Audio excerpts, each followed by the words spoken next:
Hey guys, Jane here, and today I'm going to be talking about Pride, Prejudice, and Zombies.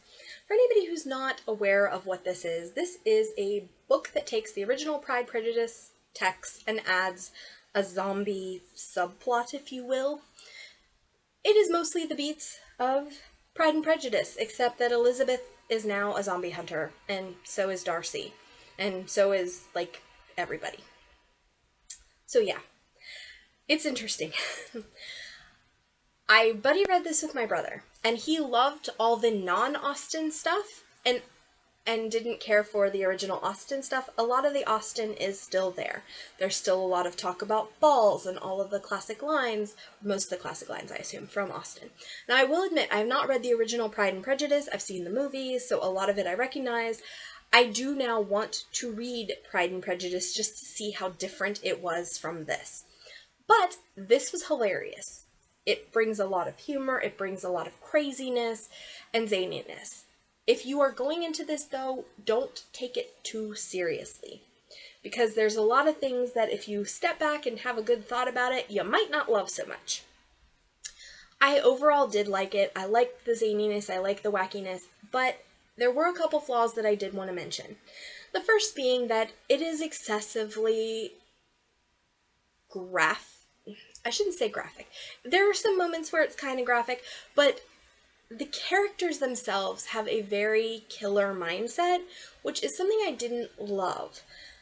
Basically, anytime anybody insults Elizabeth or her family, she feels like she needs to kill them, which I felt like was a bit excessive. There is also, if you've read the original Pride and Prejudice, you know that there is a character who does something pretty terrible and who Darcy's not a big fan of. And Darcy decides to cripple that character, for life.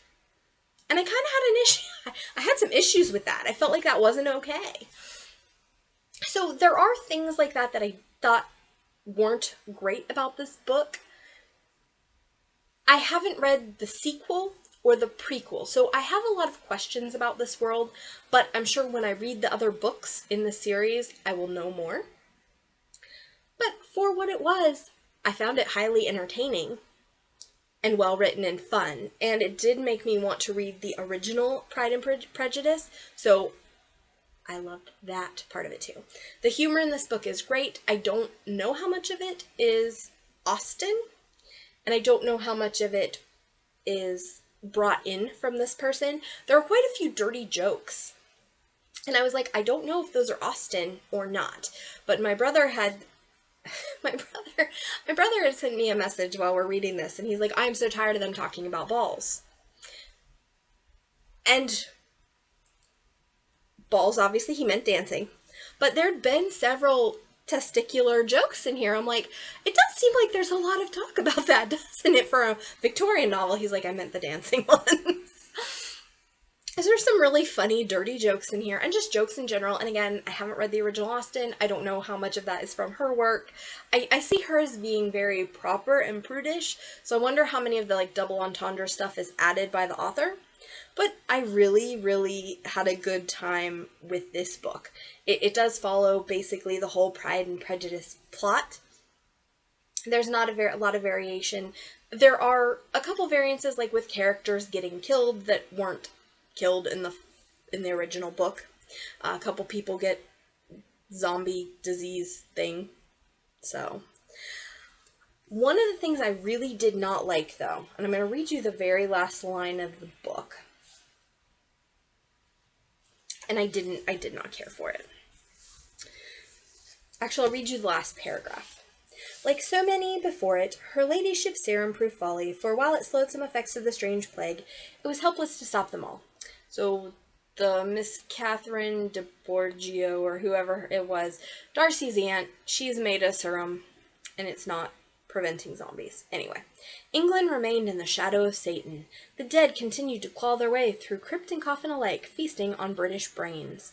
Victories were celebrated, defeats lamented, and the sisters Bennet, servants of His Majesty, protectors of Hertfordshire, beholders of the secrets of Shaolin, and brides of death, were now 3 of them brides of man, their swords quieted by the only force more powerful than any warrior. that will tell you a lot about this book, about the humor, about the general feeling of the book.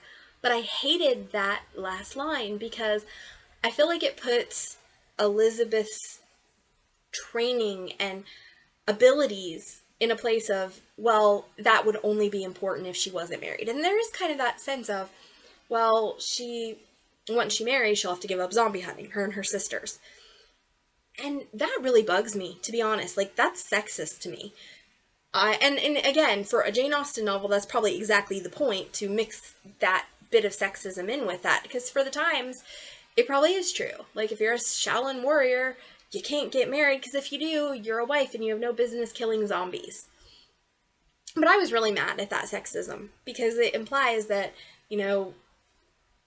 the only thing more powerful than all their training and everything they went through is suddenly these boys who they love.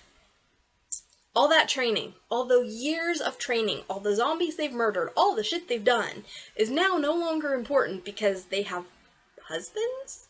And the husbands, the force of love, is more important than everything else in their entire freaking life. No. Sorry, no. So, I did, like I said, I did enjoy this. I'm looking forward to reading the original.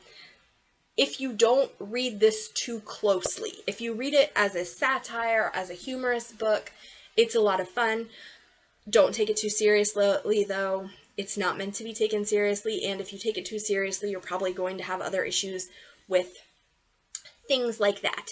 Things like the sexism and the gore and the randomly killing people for no good reason or beating the crap out of people who, yeah, they might have deserved it, but did you have to cripple him for life because of the shit he did? No. So it almost makes me dislike Darcy and Elizabeth. Yeah, it makes me kind of dislike the characters if I take it too seriously. Again, not taking it too seriously, it was funny, it was a lot of fun.